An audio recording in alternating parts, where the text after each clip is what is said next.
We have with us Alexander McCurris in London. We have Alex from Reporterfy Media. You're joining us from China, correct, Alex? That's correct. Yeah, Chongqing, China. China. Wow. And we have Patrick, Mr. Patrick Lancaster, joining us from Donetsk. Thanks for having me here for one. Really enjoy being here with you guys today.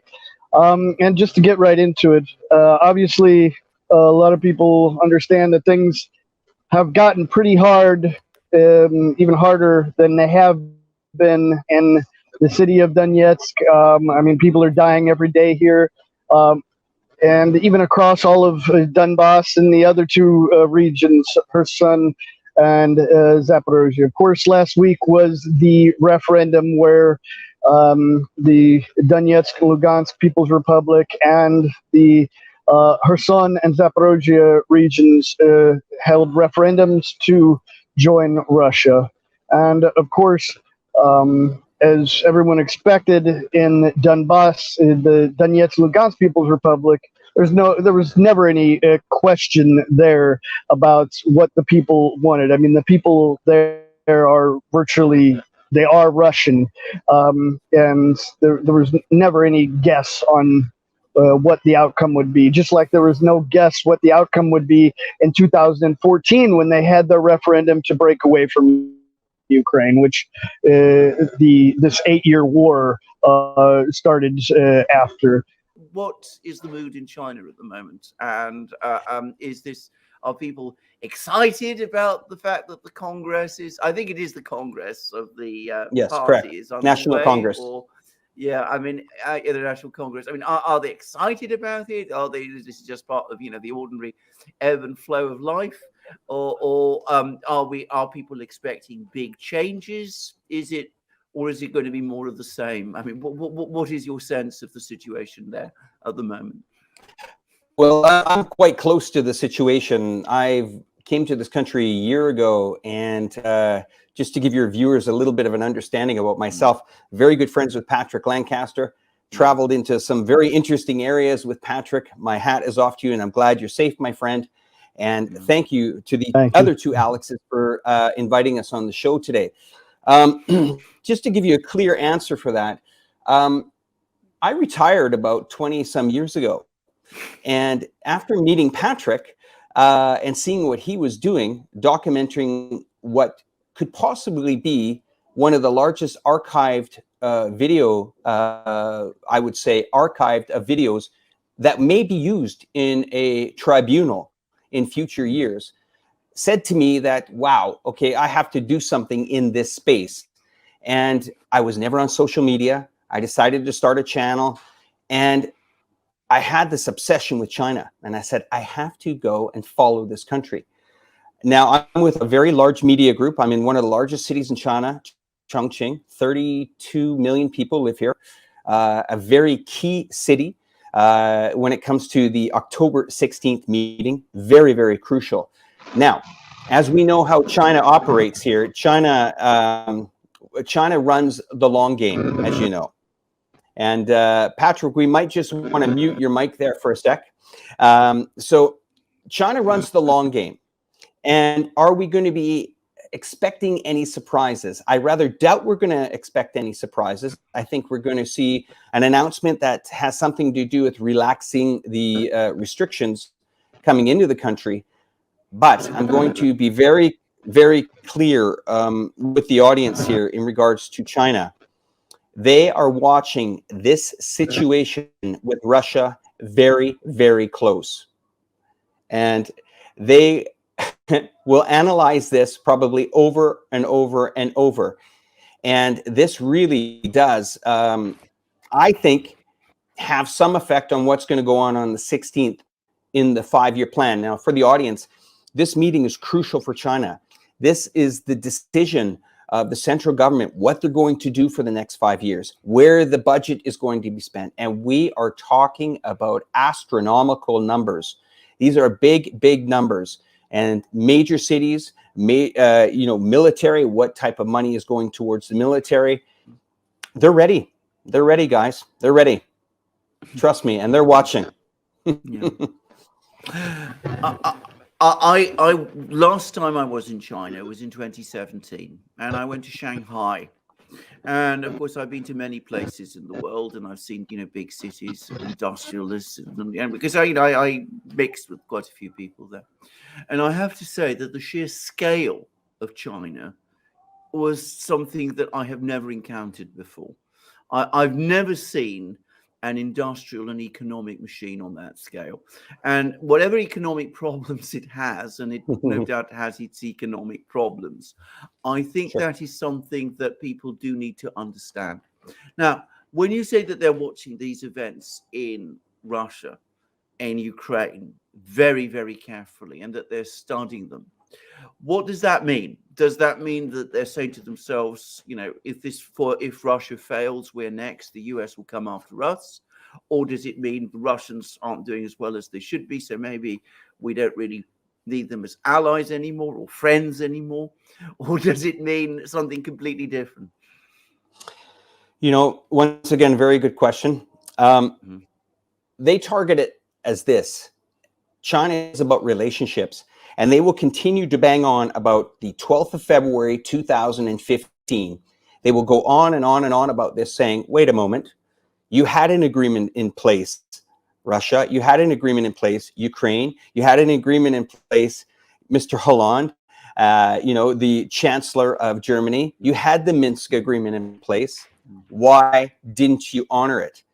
And these diplomatic channels that China uses and goes down, when they get broken or when other countries break their promises, they watch that and they see the behavior. And it's very interesting how China, plays the long game. Being here in this country, I've been traveling back and forth to China since 2002. And I moved here for one reason, to get the story out on this country that is really not what you see in the media. If you're watching the Western media, they're basically saying US versus China, China versus US. That's such an easy play. The Chinese generally do care about the world economy. They shop in just about every American store that you can imagine, whether it's Starbucks, they're buying Nike shoes, they're supporting the US economy, they're buying Teslas, they're consumers. This is a very capitalistic country, even though you, of course, think that it's dark days here with a gray lens from a BBC reporter. That's how you would feel about it. But there are certain things that are quite different from the Chinese and Americans. The Chinese actually don't really follow politics here. Politics in their country, they kind of say, you know what, let's leave it to the guys upstairs to worry about the multi-billion-dollar projects. And each city has its own pride, because almost, China's got over 661 cities.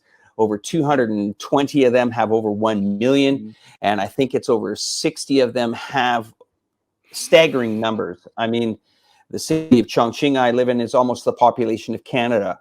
The 8th largest economy is the port container in Shanghai, not the city, but the 8th largest economy in the world is just a container port. And you're right about your perception about China. They have this, sense of pride to them, and they're proud of what they've come through. They got a long way to go here. This place is not perfect. It has a long way to go. It still has a long way to develop. And being here as a Westerner during this time, during this pandemic time, I can tell you this country is getting ready to open. It's exciting. And the Chinese say the world's not open until we're open. And once our 1.5 million consumers can go out and use all that saved money we have for 3 years in these countries, we'll be ready to go. But then again, they do follow the Russia-Ukraine. Really, it's all over our social networks here. Just so your audience, if they don't know about the social networks here in China, they're massive. I knew coming on the show today that China would be obviously a part of the live stream today. And I can understand that, some of the Western audience is just not going to understand or accept the words that I'm saying in regards to China. I totally understand how the perception of China is in the Western countries. I understand that. I think that China does not a very good job on actually disseminating the good that the country does, or actually in defending itself, especially into the Western media platforms. But they're a country that they don't want to go to war. But if pushed into it, they will. This is a country that hasn't, I'm going to be a little bit general here, but hasn't really been in a conflict since 1979 with, using its military hardware on foreign soil. They're a country that doesn't have 800 international military bases like the United States. They have one in Africa, and that's to defend, I think, a major investment there. They are the scapegoat, the blame game country. They know it. Can you imagine this, guys, for a second? Imagine there was no Patrick Lancastter in the Donetsk People's Republic, archiving video since 2014. Imagine there's no video, none whatsoever. Yeah. It would be incredibly hard to defend that position. But now what he has done, and for people that haven't or even viewed his videos, you are seeing the most archived potential video that could be used in a war crime tribunal in the future. When this gets to, past its level, war is over, the investigations start, all Patrick Lancaster has to do is says, here's 9 years, get to work, guys. And I think that would be a great leveler on this, Russia bad, Russia bad, Russia bad, and only Russia bad, to now you have 8 or 9 years of archive stuff. This guy puts his life on the line. And, Patrick takes his fair amount of shots. We've had many conversations. I talked to him about, the being in China as a Westerner is not really a popular thing. And a lot of people don't like to hear my reporting come out of here because maybe they're just not ready for the truth sometimes, but it is what it is. I report it with my camera. I report these cities. Thank you to Patrick. Thank you once again, Alex, Reportify Media, everybody. Those links to Patrick and Alex's channels are in the description box down below. When we wrap this live stream up, I'm going to put those links as a pinned comment as well. Please subscribe to both of those channels. Follow their work. Alex, thank you once again very, very much for setting all of this up. And thank you for finally making this happen to get us all together. And let's do this again. Absolutely. Let's do this Sounds again. good, Let's get all gentlemen. 4 of us together. Let's get the 3 of us together. Let's get Patrick back on, and let's do this again. And hopefully let's do this under better circumstances as well. Absolutely. We'll I agree. be doing this under more peaceful circumstances. Thank you very much, everybody who watched us on Odyssey, Rumble, YouTube, and the Duran.locals.com. Thank you very much to our moderators. Alan Watson is in the house. Spartan Warrior Queen is with us as well.